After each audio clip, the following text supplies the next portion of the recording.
Donc, dans un premier temps, je suis allée chercher sur Instructables un schéma pour, avec lequel avec une liste de matériel que j'avais trouvé sur Instructables, je me suis procuré tous les éléments nécessaires pour mon projet. Donc, dans un premier temps, j'ai connecté le IC, le 4060 IC. Ensuite, j'ai connecté 4 fils qui transféraient le courant entre deux breadboards et j'ai connecté 6 LED.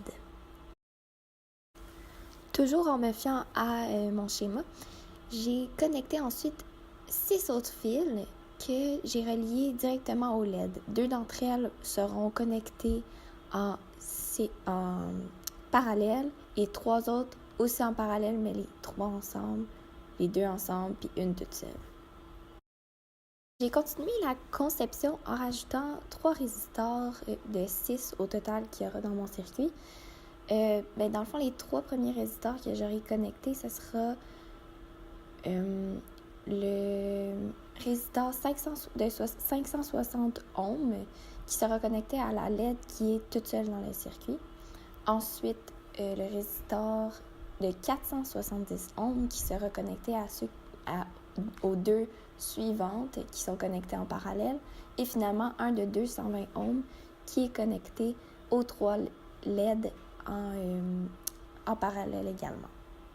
Ces 3 résistors-là vont être directement branchés du côté positif, donc dans le fond, où est-ce que le courant va sortir de la batterie et rentrer dans le circuit, dans le fond.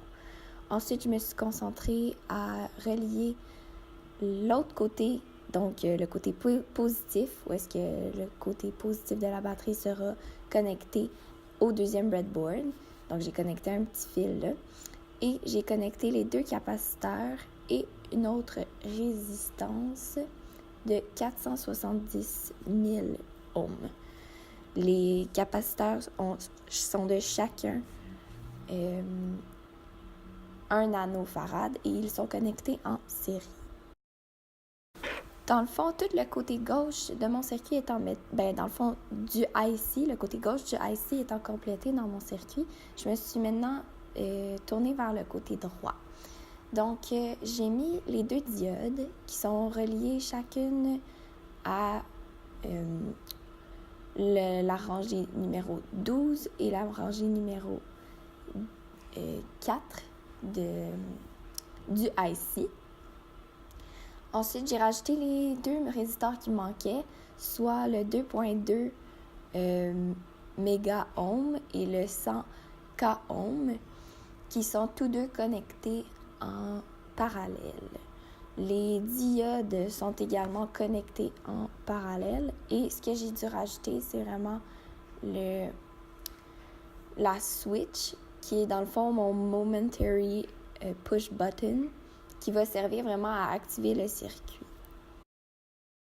Ainsi, mon circuit était complété et j'avais suivi pas mal à la lettre selon de ce que je comprenais le circuit qui était représenté sur le schéma.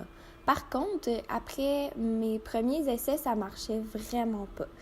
Donc, je suis allée consulter mon professeur ainsi que Tania pour finaliser le tout, pour que finalement ça fonctionne.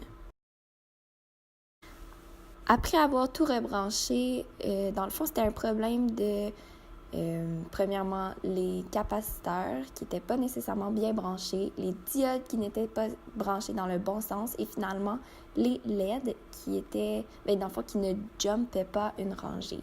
Fait qu'une fois que tout ça a été arrangé, on voit ici la vidéo. Dans le fond, on appuie sur le Momentary Push Button. Puis ce que ça fait, c'est que le courant passe dans le IC, le 4060 IC, qui se rend jusqu'au LED, mais aléatoirement. Donc, dans le fond, soit une seule LED s'allume, sinon 3 LED s'allument, ou sinon 4 LED, 6 LED, etc. Fait que c'est comme ça que ça fonctionne, puis voilà.